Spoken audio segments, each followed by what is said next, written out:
تو ہم شروع کرتے ہیں۔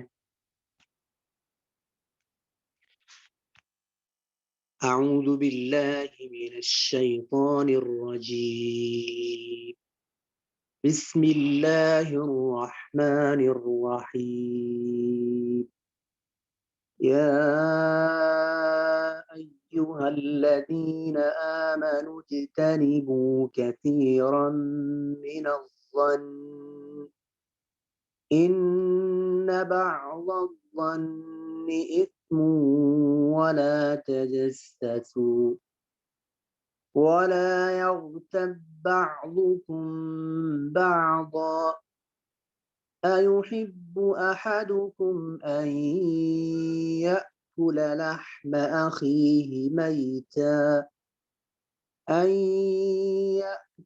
لحم أخيه ميتا فكرهتموه واتقوا الله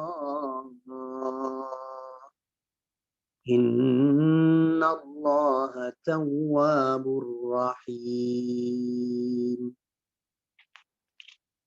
يا أيها الناس إنا خلقناكم من ذكر وأنثى وجعلناكم شعوبا وقبائل لتعارفوا إن أكرمكم عند الله أتقاكم إن الله عليم خبير۔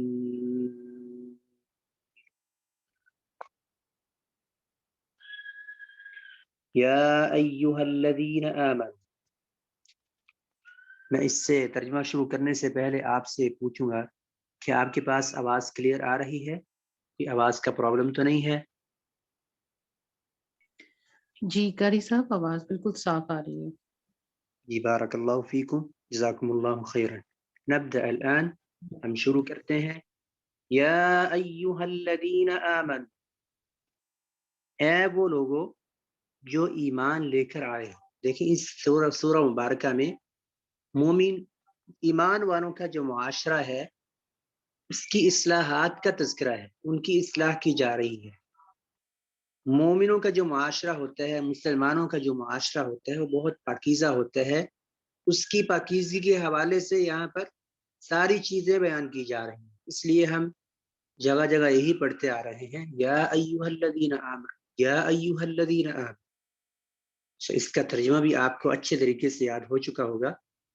یا ایھا الذین آمنوا، اے وہ لوگوں جو ایمان لے کر آئے، اجتنبوا، بچ جاؤ، کثیراً، بہت زیادہ، من الظن، گمانات سے، بہت زیادہ گمان کرنے سے بچ جاؤ۔ انسان بعض اوقات کسی کے بارے میں ایسے ہی ذہن میں رکھ لیتا ہے، وہ تو ایسا ہے ویسا ہے، اس نے تو مجھے بلایا ہی نہیں، پتہ نہیں کیا وجہ ہے، اچھا فلاں وقت میں یہ ہوا تھا نا، اس وجہ سے اس نے مجھے نہیں بلایا۔ اپنی ذہن کے اندر خود ہی فیصلہ کر لینا، خود ہی یہ بنا لینا کہ اس نے یہ کیا، حالانکہ اس کی کوئی مجبوری بھی ہو سکتی ہے جس وجہ سے اس نے آپ کو نہیں بلایا۔ اگر کسی کے ساتھ کوئی معاملہ ہوا ہے، تحقیق کیے بغیر، اس سے پوچھے بغیر کوئی بات خود ہی اپنے ذہن میں گھڑ لینا اور بنا لینا، پھر اس پر عمل کرنا، یہ ہے برا گمان۔ یہ کیا ہے؟ برا گمان۔ اللہ کے رسول علیہ السلام نے فرمایا، ایاکم والظن فإن الظن اکذب الحدیث، اور یہی کہ تم گمانات سے بچو۔ گمان جو ہے یہ سب سے بڑی جھوٹی بات ہے، کہ انسان کو کس چیز نے بتایا ہے کہ یہ فلاں شخص نے یہ معاملہ کیا، کیونکہ انسان تو غیب جانتا نہیں، سینوں کے راز تو صرف اللہ رب العزت جانتے ہیں، اللہ تعالیٰ کے علاوہ کوئی سینے کے راز نہیں جانتا۔ سو انسان کو جو یہ علم نہیں دیا گیا کہ وہ کسی کے سینے کے راز کو جان پائے، سو پھر وہ کس بنا پر اپنے گمان کو کسی دوسرے کے بارے میں برا کر رہا ہے۔ تو یہاں پر اللہ تعالیٰ نے فرمایا کہ بہت زیادہ تم گمان کرنے سے بچ جاؤ۔ ان بعض الظن، بے شک بعض گمان ایسے ہوتے ہیں، اسم، جو کہ گناہ ہوتے ہیں۔ بعض لوگ ایسے ہوتے ہیں کہ بیچارے بیٹھے بیٹھے ہی کس چیز کے بارے میں گمان کر لیتے ہیں، پھر اس کو کسی اور سانچے میں ڈھالتے ہیں، پھر بیٹھے بیٹھے رونا شروع کر دیتے ہیں اور ان کی حالت بڑی عجیب ہو جاتی ہے۔ پھر لوگ سمجھتے ہیں کہ کوئی ان کو کوئی سائیکی پرابلم ہے، پھر انہیں کسی اور اس طرح ڈاکٹر کے پاس لے کر جانا پڑتا ہے۔ تو یہ جو بہت زیادہ گمانات ہوتے ہیں، ایسے ہی ذہن کے اوپر بوجھ ڈالنا، کس چیز کے متعلق ایسے ہی سوچتے جانا اور اس کے زاویے خود اپنی طرف سے متعین کرتے ہی چلے جانا، تو یہ چیز صحیح نہیں ہے۔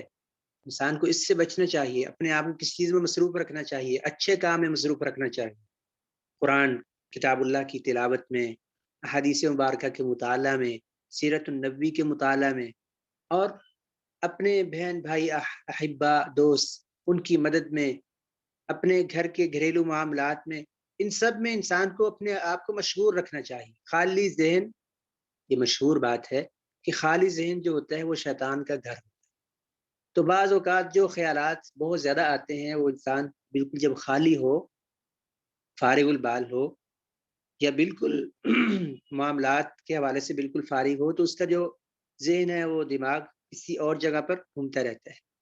پھر اگر کوئی شخص فارغ نہیں بھی ہے، وہ بہت مصروف ہے، اس کی مصروفیت بہت زیادہ ہے، تو اس پر پھر یہ بات آ جاتی ہے کہ انسان جب دوسروں کے ساتھ اپنے تعلقات قائم کرتا ہے، تعلقات قائم کرنے میں، کسی کے ساتھ رہنے سہنے میں، معاشرے میں 100 معاملات ہو جاتے ہیں، اور ان معاملات کی صورت میں کسی کے اوپر کوئی عجیب ذہن بنا لینا، اپنے ذہن کو کسی کے خلاف کر لینا، یہ برے گمان میں آتا ہے۔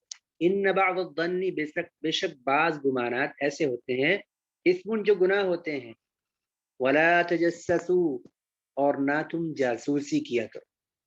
جاسوسی ہوتی ہے چھپ کر کسی کی بات کو سننا، چھپ کر کسی کی بات کو سننا اور یہ سمجھنا کہ شاید وہ جو ہے میرے خلاف کوئی بات کر رہا ہے، اور پھر اس کی بات کو سننے کے لیے تگ و دو کرنا، کسی کو بھیجنا، اس طرح کے کام کرنا، یہ جاسوسی میں آتا ہے۔ اور جاسوسی جو ہے، اپنے مسلمان بھائی کی جاسوسی کرنا، یہ گناہ ہے، اس سے اللہ تعالیٰ نے ہمیں منع کر دیا ہے۔ ہاں، جاسوسی کچھ مواقع ہیں وہاں پر جائز ہوتی، مثلا جنگ کے موقع پر انسان اپنے دشمن کی جاسوسی کرتا ہے، اس وقت مسلمان شخص اپنے بھائیوں کی مدد کے لیے کفار کی جاسوسی کرتا ہے، اور اس وقت کرنا اس کے لیے حلال ہوتا ہے، بلکہ وہ ایک مستحب عمل ہوتا ہے، وہ جہاد میں آتا ہے۔ تو اس کے علاوہ جو جاسوسی ہے وہ حرام ہے، جاسوسی نہیں کرنی چاہیے۔ ہاں، ایک اور صورت بھی ہے اس کے ٹھیک ہونے کی، درست ہونے کی، اس کی اجازت دی جا سکتی ہے تب، یعنی کہ جب قاضی جو ہے کسی کے متعلق فیصلہ کرنا چاہے، قاضی جب کسی کے متعلق فیصلہ کرنا چاہے تو پھر وہ جاسوسی کے لیے اپنے کچھ افراد بھیجے معاملے کو دیکھنے کے لیے کہ ان کا معاملہ اصل میں ہے کیا۔ تو معاملے کی تہ تک پہنچنے کے لیے قاضی جو اپنے افراد کو بھیجتا ہے یا خود جاتا ہے کسی معاملے کو بھانپنے کے لیے، دیکھنے کے لیے، اس صورت میں بھی اس میں کوئی حرج نہیں ہے۔ لیکن عام معاملات میں آپس میں جو انسانوں کی معاشرت ہے، اس حوالے سے جاسوسی کرنا یہ درست نہیں۔ وَلَا يَغْتَبْ بَعْضُكُمْ بَعْضًا، اور نہ ہی غیبت کرے تمہارا بعض دوسرے کا۔ وَلَا يَغْتَبْ، اور نہ غیبت کرے بعضکم تمہارا بعض، بعضاً دوسرے کا، ایک دوسرے کی غیبت بھی نہ کرو۔ اب غیبت، اس کی اللہ تعالیٰ نے بہت عجیب مثال دی ہے یہاں پر آگے کہ اصل میں غیبت ہے کیا۔ أَيُحِبُّ أَحَدُكُمْ، کیا پسند کرتا ہے تم میں سے کوئی ایک شخص یہ بات، أَن يَأْكُلَ لَحْمَ أَخِيهِ مَيْتًا، تو اپنے مردہ بھائی کا گوشت کھائے، اخیہ اپنے بھائی، میتن ٹھیک ہے، میت سے ہے، اس کا مطلب ہے مردہ ہونا، لحمہ گوشت، یأکل وہ کھائے، کیا کوئی پسند کرتا ہے کہ وہ اپنے مردہ بھائی کا گوشت کھائے؟ فَكَرِهْتُمُوهُ، پس تم یقیناً اس کو ناپسند کرو گے۔ اللہ تعالیٰ نے انسان کی فطرت میں کچھ چیزیں رکھی ہیں کہ انسان اچھی اور پاکیزہ چیز کی طرف دوڑتا ہے، بھاگتا ہے، اس کو اچھی چیزیں اس کے دل کو بھاتی ہیں، برائی سے وہ فطرتاً نفرت کرتا ہے۔ بعض لوگ ہوتے ہیں ان کی فطرت ویسے ہی خراب ہوتی ہے، وہ بری چیزوں کو پسند کرتے ہیں، لیکن اکثر افراد جن کی فطرت اللہ نے اچھی بنائی ہوتی ہے وہ اچھی چیزوں کو ہی پسند کرتے ہیں۔ تو مسلمان وہ تو اچھی چیزیں پسند کرے گا، وہ بری چیز تو پسند نہیں کرے گا، لیکن بات یہاں پر یہ ہے کہ اللہ تعالیٰ نے یہاں پر یہ مثال کیوں دی؟ غیبت وہ اس طرح کیوں ہے، مردہ بھائی کا گوشت کھانا کیسے ہے؟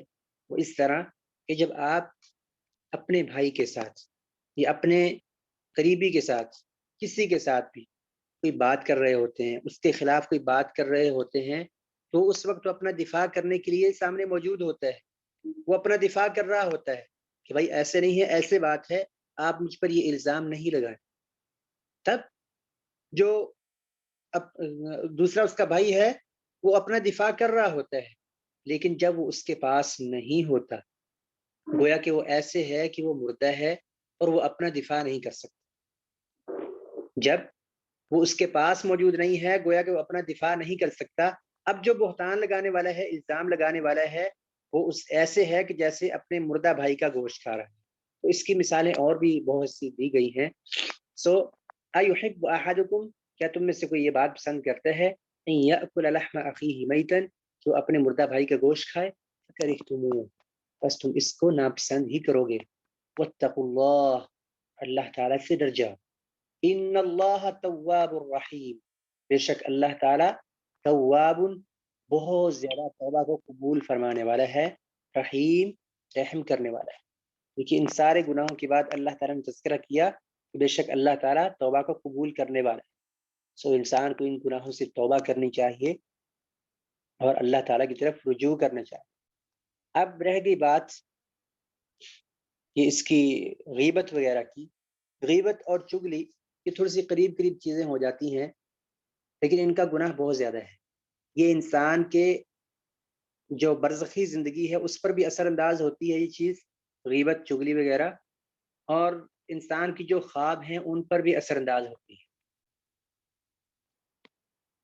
انسان کی جو برزخی زندگی ہے اس میں کس طرح یہ اثر انداز ہوتی ہے؟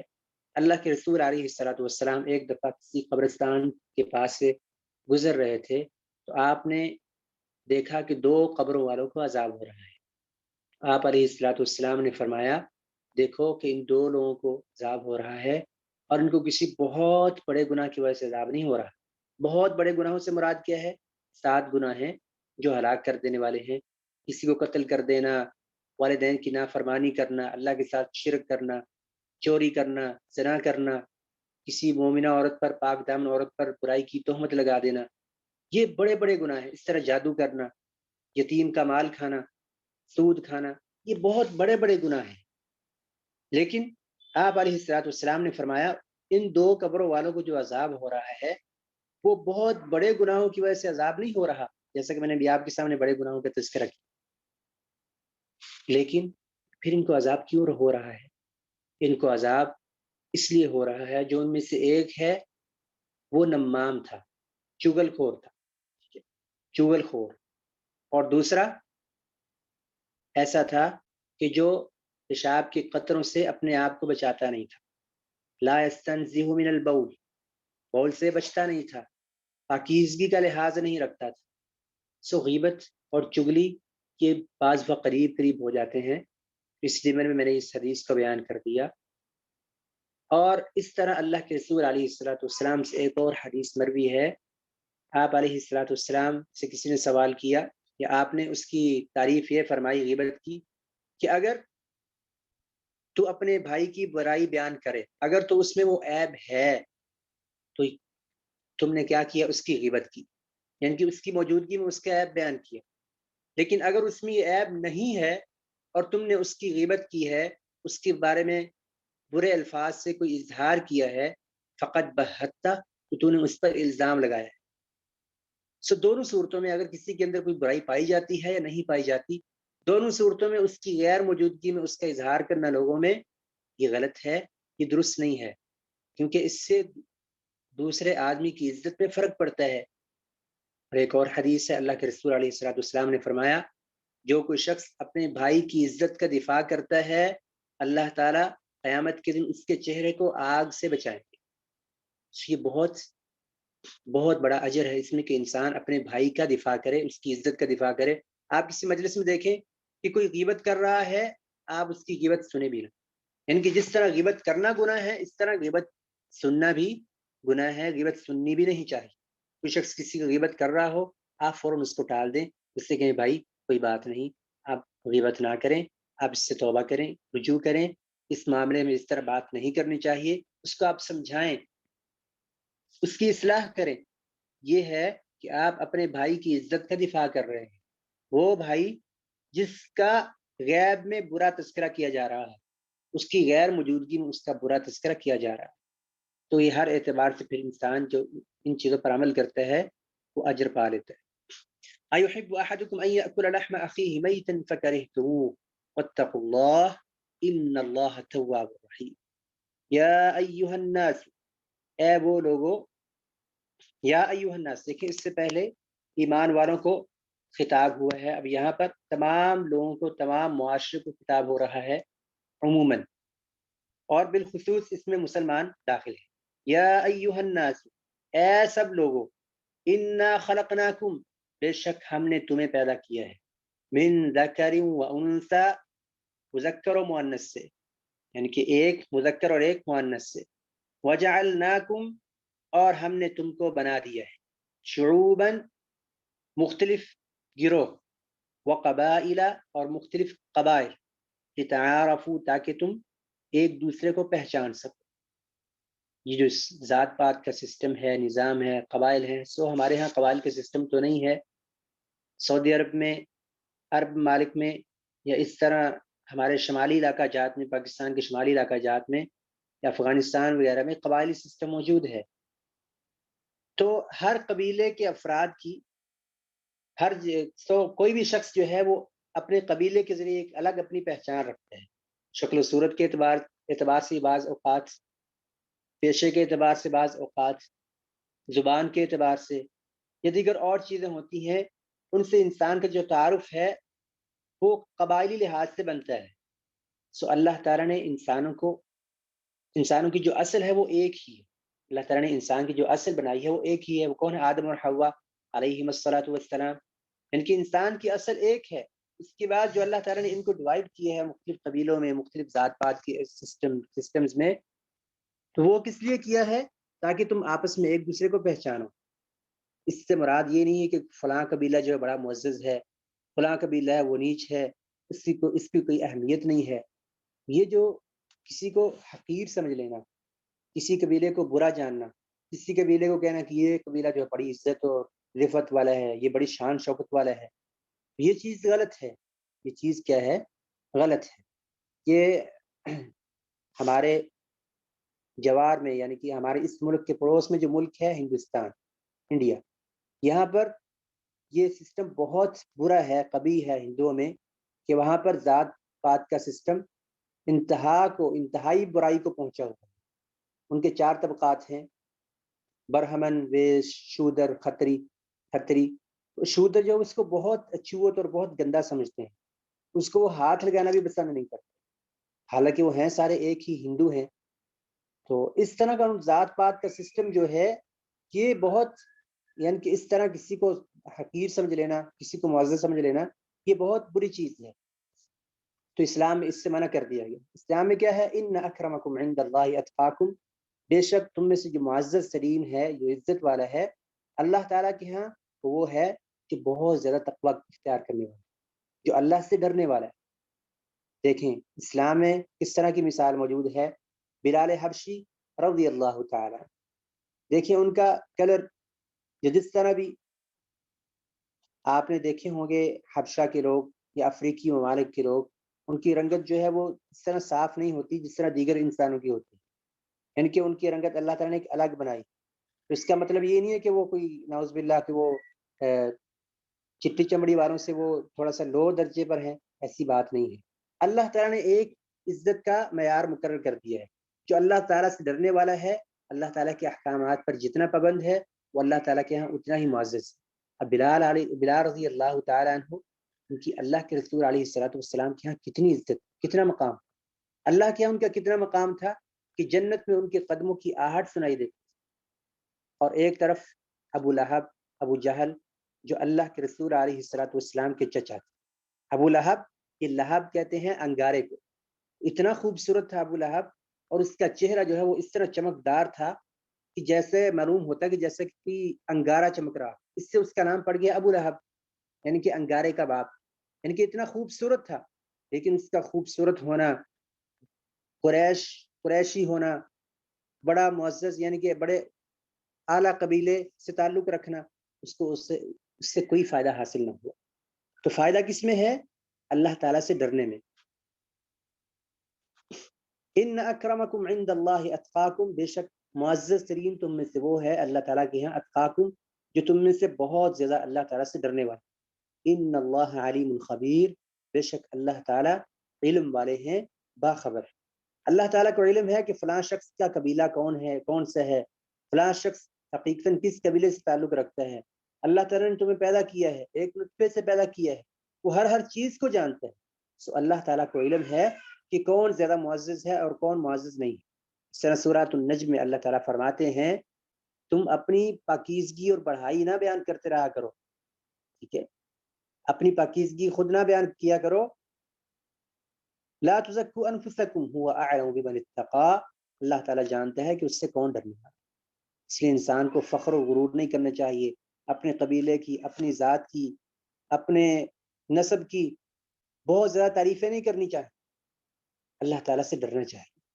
ہمارے ہاں کچھ سسٹم الگ ہے، ارائی ہیں، سید ہیں، جٹ ہیں، بٹ ہیں، اور کچھ تو ایسے ہیں سوشل میڈیا پر بعض لوگوں نے گروپس بنائے ہوئے ہیں، مثلا ارائی ویلفیئر فاؤنڈیشن، اس طرح کر کے، اور اس میں جو ہے بس وہ یہی بیان کیا جاتا ہے کہ ہماری ذات بہت اچھی ہے۔ شیخ، انہوں نے کسی نے ایک شیخوں کا گروپ بنایا ہوا ہے، اس میں بیان کی شیخوں کی خوبیاں بیان کی جا رہی ہیں، کہیں بٹ لوگوں کی خوبصورتیاں اور بہت کچھ بیان کیا جا رہا ہے، کہیں بیان کیا جا رہا ہے کہ ہم فلاں ہیں فلاں ہیں فلاں ہیں۔ یہ ساری چیز بہت غلط ہے۔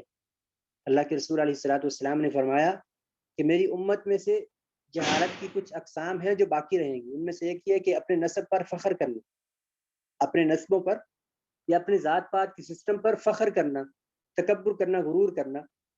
تو ہمارے ہاں یہ جو چیز ایک چلی ہوئی ہے یہ بہت بری چیز ہے، اس سے بچنا چاہیے، ہمیں اس چیز میں نہیں پڑنا چاہیے۔ اللہ تعالیٰ نے ایک اصول ہمیں دے دیا ہے، ان اکرمکم عند اللہ اتقاکم، اللہ تعالیٰ کی ہاں عزت کا معیار کیا ہے؟ تقوی۔ ان اللہ علیم خبیر، بے شک اللہ تعالیٰ علم والے ہیں، باخبر ہیں۔ سو الحمدللہ آج ہم نے 2 آیات پڑھی، اس کے بعد ہم حدیث مبارکہ کی طرف آتے ہیں، جو حدیث میں نے آپ کو زبانی یاد کرنے کے لیے دی۔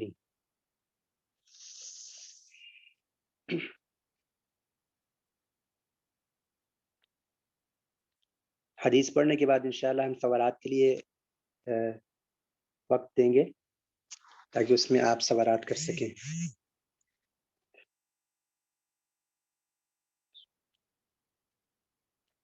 قال رسول اللہ صلی اللہ علیہ وسلم إياكم والظن فإن الظن أكذب الحديث ولا تحسسوا ولا تجسسوا ولا تنافسوا ولا تحاسدوا ولا تباغضوا ولا تدابروا وكونوا عباد الله إخوانا، صحیح مسلم۔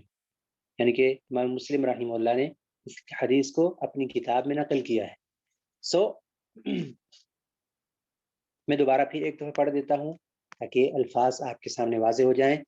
قال رسول اللہ صلی اللہ علیہ وسلم إياكم والظن فإن الظن أكذب الحديث ولا تحسسوا ولا تجسسوا ولا تنافسوا ولا تحاسدوا ولا تباغضوا ولا تدابروا وكونوا عباد الله إخوانا، صحیح مسلم او رواہ مسلم۔ اللہ کے رسول علیہ الصلوۃ والسلام نے فرمایا ایاکم الظن، بچ جاؤ بہت زیادہ گمان کرنے سے۔ فإن الظن، پس بے شک جو گمان ہے، اکذب الحدیث، بہت جھوٹی بات ہے۔ ولا تحسسوا، اور نہ تم ٹو لگایا کرو، کسی دوسرے آدمی شخص کی بات کو سننے کے لیے ٹو لگانا۔ جب 2 افراد آپس میں گفتگو کر رہے ہوں تو تیسرے آدمی کو ان کے پاس بغیر اجازت کے نہیں جانا چاہیے، بغیر اجازت کے گفتگو نہیں کرنی چاہیے۔ اگر کہیں پر مجلس لگی ہو، 4 افراد بیٹھے ہیں، 2 بیٹھے ہیں، 3 بیٹھے ہیں، 5 بیٹھے ہیں، تو ان کی مجلس میں بیٹھنے کے لیے سب سے پہلے آپ کو اجازت لینا ہوتی ہے. پہلے اجازت لیں، اس کے بعد ان کی مجلس میں آپ بیٹھیں یا کچھ گفتگو کریں. تو بغیر اجازت کے کسی کی مجلس میں نہیں بیٹھنا چاہیے. ہاں اس سے بعض مجالس مستثنا ہیں، یعنی کہ عوامی مجالس، کسی جگہ پر جلسہ ہو رہا ہے، کانفرنس ہو رہی ہے، ٹھیک ہے، تو وہاں پر آپ بغیر اجازت جا کر بیٹھ سکتے ہیں، وہاں پر کوئی مسئلہ نہیں. لیکن پرسنل میٹنگز جو ہیں، افراد کی میٹنگز، ٹھیک ہے، یا دو شخص آپس میں گفتگو کر رہے ہیں، تین اشخاص آپس میں گفتگو کر رہے ہیں، تو وہاں پر جا کے گھس جانا یا بغیر اجازت کے ان کے اندر جا کر بیٹھ جانا یا دور سے کان ان کی طرف لگا لینا کہ وہ کیا کر رہے ہیں، یہ چیز تو میں آتی ہے. اس سے اللہ کے رسول نے منع کر دیا. ولا تحسسوا ولا تجسسوا، اور نہ تم جاسوسی کرو. ولا تجسسوا، اور نہ تم جاسوسی کرو، باقاعدہ طور پر جاسوسی کرو. ولا تنافسوا، اور نہ تم اتراؤ.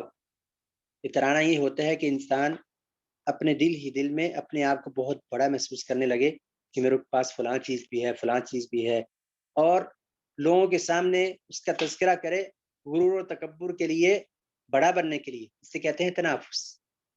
ولا تنافسوا ولا تحاسدوا، اور نہ تم حسد کرو ایک دوسرے سے. ولا تباغضوا، اور نہ تم ایک دوسرے کے ساتھ بغض رکھو، کینہ رکھو.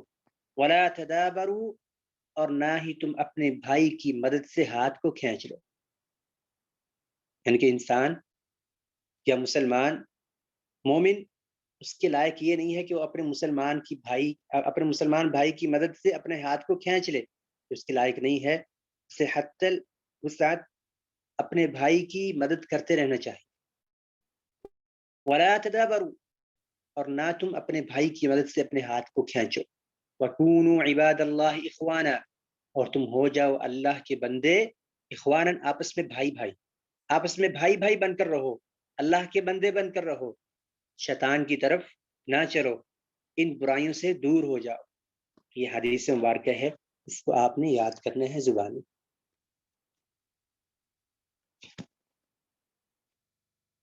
اب ہم سوالات کی جانب آتے ہیں.